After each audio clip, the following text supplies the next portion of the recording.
Anyone had a hard time in 2025? I know I sure did. And there's certain things that we had to do as a company in order to shift gears. Today's video, I'm going to talk about some of the things that I had to go through in 2025, and I'm sure other people will relate. So whether you're an owner-operator, company driver, or small fleet owner, I'm sure we've all had to shift gears this year. And here's just some of the things that I had to do as an individual and what we had to do as a company. So number one, we definitely had to be a little bit more selective with loads. I think this goes for, any company out there. You kind of look at the lanes that you're servicing and you start calculating, are these lanes profitable or are we just running miles and not making any money? And we had to be a little bit more selective about the loads that we did and kind of let go of some of these contracts that, were not making us any money. Owner operators are doing this right now all the time. I know a lot of guys are staying away from the East Coast. Some people are staying away from really, really long trips. They're going for more rate per mile. We'll get into that a little bit later. But the second thing we had to do is control our operating costs. This is where you kind of look in a little bit more on fuel consumption. You can look at it as a owner operator, and you can also look at it as a fleet. And you start looking at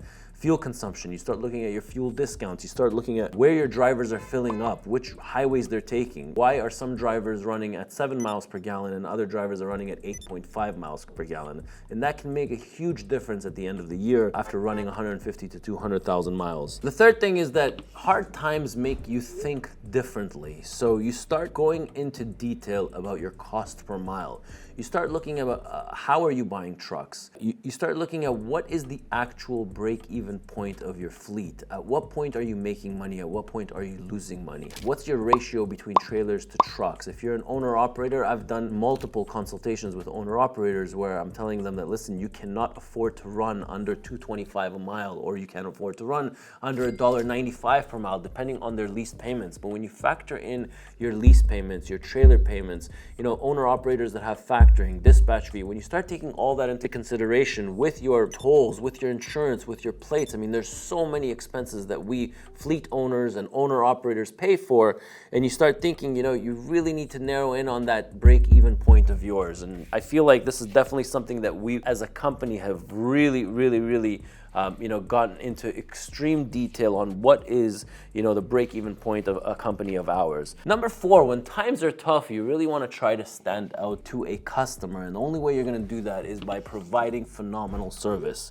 So you really have to start looking inside your office and the level of service that you're providing your customers. Great service will help you lock in long-term contracts, will help you get that award next year when you are at the same price point as somebody else with great service that will help you win it over somebody else. Be that reliable carrier for your customer. That's really what we stand for. That's what everyone should stand for. The next thing I'm going to touch on with reliability is chameleon carriers and a lot of the trucking companies in the US, and they're not small companies. Some of them I consult, they have 50, 60, 100 trucks, 120 trucks, and they always have multiple MCs. They always have a backup plan if something happens, if they get a report on them. And for me, I look at that and I said, listen, ET Transport has had the same MC for 20 years already. We're running under the same MC.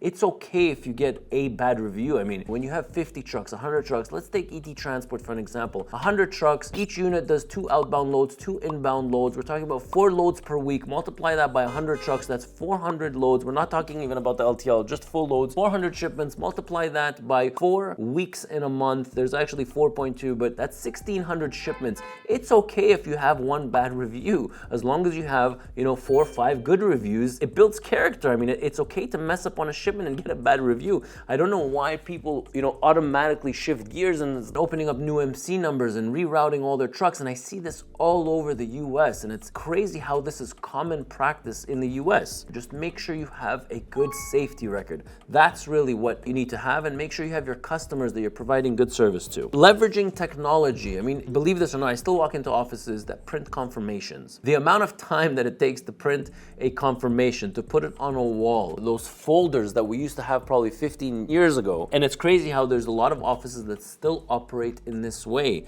but you need to leverage technology. Load Connect, for example, they have a rate con summary. Like if you just get a rate confirmation, you click a button, it summarizes it for your driver, or you can basically click a different button that says summarize it for your owner operator, or summarize it for your accounting. Like it's crazy what technology can do. There is no more this anymore. Everything is one click of a button. And if you haven't seen that video, I'll link it down below about the RateCon summary. But that's just, one example. There's so much technology out there. You need to leverage it because you could do your job a lot faster than what you're doing right now. So leverage technology. The next point I'm going to talk about is for those fleet owners, evaluating your fleet size. Does it make sense? I mean, we've come to the realization that maybe we don't want to run any more 100 trucks. Maybe it's better to downsize. You have to start looking at your operation, looking at your empty miles, loaded miles, how many customers you have. Does it make sense that if you shrink capacity, are you going to get paid more per mile? I know that there are lots of companies out there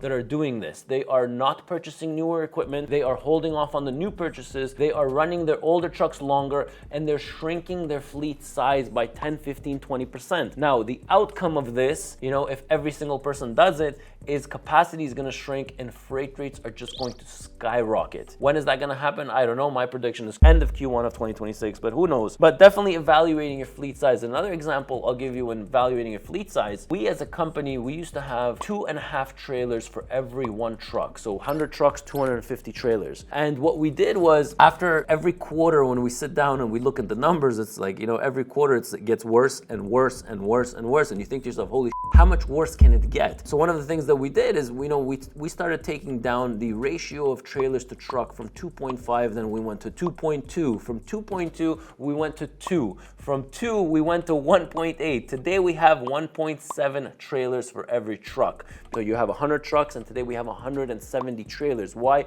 Because it just doesn't pay to have this many trailers. You have to reevaluate your fleet size and to see what works for you with today's numbers. Because if you don't do this and get a handle on it, you will get consumed, and your company is going to be the next one that's going to be all over the news. I would have to say that a lot of my consultations that come in, I talk to owner-operators, single owner-operators. They have 1 or 2 trucks, and they make a fortune, some of them. I've seen guys that make $300,000, $350,000 a year. Their gross earnings are huge, and the only problem that I see that they have is they don't know how much money they're actually making. They don't know what's left at the end of the month. They are drivers, they are workers, they're hard workers. But when it comes to money management and when it comes to organization, that's not their strong suit. So one of the things that we've created is basically a administrative assistant that is not AI, an actual real person that can help owner operators out there in order to get their QuickBooks or whatever software you're using for accounting in order to get that in check. So if you're an owner operator and you're struggling and you don't know your profit and loss at the end of the month, I highly recommend that some of you guys out there reach out and inquire about this service. It has done wonders for owner operators that are struggling with organization. You really want to know your profit and loss every single month, and I can help you get organized if you need. So make sure you're looking at some of the links below. And I want you to know that I've never in my life seen so many phone calls coming in for help when it comes to financial struggles. So the struggles are there, whether it's just an owner operator or a fleet owner, small fleet owner, larger fleet owners. We've all felt the brutal year of 2025, and we're really looking forward to a much better year in 2026. So hopefully this video helped you out with some of the things that we've done as a company. Everybody needs to assess their own situation, and the name of the game is survival. So you got to survive this situation, because I promise you better days are headed. Please guys, take a couple of seconds and write down a comment below sharing some of your experiences, or if you don't have time for that, just give this video a thumbs up and I'd appreciate it. I'm Ronen, and I'll catch you in my next video.